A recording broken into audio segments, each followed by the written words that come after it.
प्रिय संस्कृत मित्राणि नमः संस्कृताय। मैं अंजलि त्रिपाठी आप सभी का अपने YouTube चैनल संस्कृतम संवाद में हार्दिक स्वागत करती हूँ। किरातार्जुनीयम 18 सर्गों का महाकाव्य जो 12वीं विरचित है। प्रथम सर्ग के संपूर्ण सारांश का हम लोग अध्ययन करेंगे। साथ ही सेशन को स्टार्ट करने से पहले सभी मित्र अपने मित्र तक शेयर करेंगे और जो नए मित्र जुड़े हुए चैनल को सब्सक्राइब करेंगे और लाइक करेंगे। तो चलिए देखते हैं किरातार्जुनीयम प्रथम सर्ग का सारांश। किरातार्जुनीयम में वस्तु निर्देशात्मक मंगलाचरण किया गया। वंशस्थ छंद है। दुर्योधन के प्रजा विषय व्यवहार को जानने के लिए युधिष्ठिर ने वनिचर को नियुक्त किया था। युधिष्ठिर को प्रणाम करके उसने शत्रु द्वारा जीती गई पृथ्वी का वर्णन किया है। ऐसा करते हुए किरात का मन खिन्न नहीं हुआ। शत्रुओं के नाश के लिए यत्न करने वाले युधिष्ठिर की आज्ञा पाकर वह एकांत में अपनी बात कहता है। वनिचर कहता है कि सेवकों द्वारा गुप्त रूपी नेत्र वाले स्वामी को धोखा नहीं देना चाहिए। जो स्वामी को उचित सलाह न दे वह बुरा मित्र है और जो स्वामी हितैषी मित्र की न सुने वह बुरा स्वामी है। राजाओं का चरित्र स्वभाव से ही कठिनाई से जानने योग्य होता है। वनिचर जो कुछ जान पाया है वह युधिष्ठिर का प्रभाव है। दुर्योधन अब जुए में जीती गई पृथ्वी को नीति से जीतना चाहता है।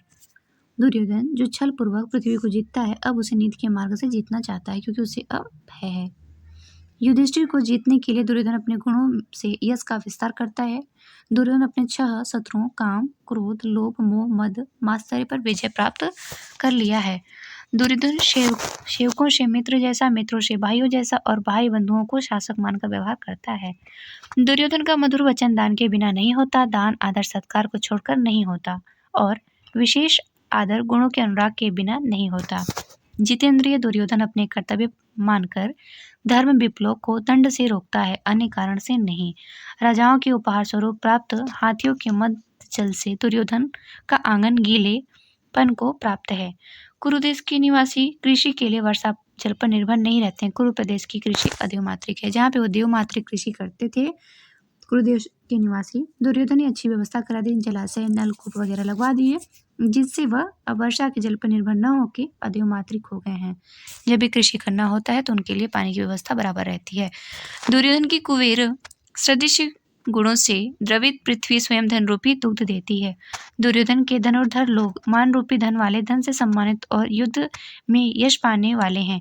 महिपाल लोग दुर्योधन के गुणों से अनुराग के कारण उसके आदेश को माला के बाद सिरोधार्य करते हैं। दुर्योधन ने दुशासन को युवराज नियुक्त किया है।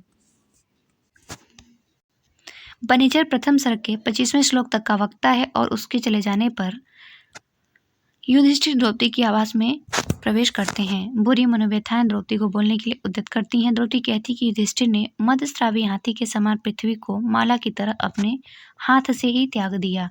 सफल क्रोध वाले के वश में प्राणी स्वयं हो जाता है। वृकोदर जो भीम है वो धूल धूसरित होकर पैदल ही पर्वतों में घूमता है।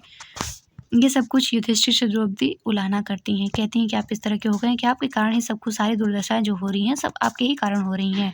इंद्र के समान पराक्रमी अर्जुन ने उत्तर कुरु प्रदेश को जीतकर प्रचुर धन युधिष्ठिर को दिया था। अब वह वर्कर वस्त्र संग्रह कर रहा है।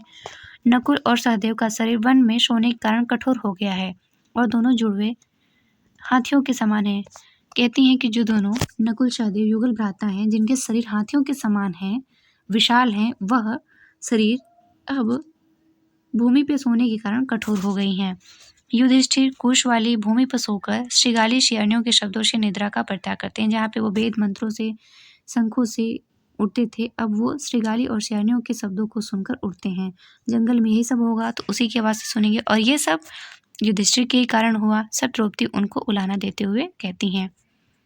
किरातार्जुनीयम के प्रथम सर्ग का सारांश रहा। आशा है आप सभी को वीडियो अच्छी लगेगी, मित्रों तक शेयर करेंगे। मिलते हैं नेक्स्ट सेशन में, तब तक के लिए धन्यवाद मित्रों। नमः संस्कृताय।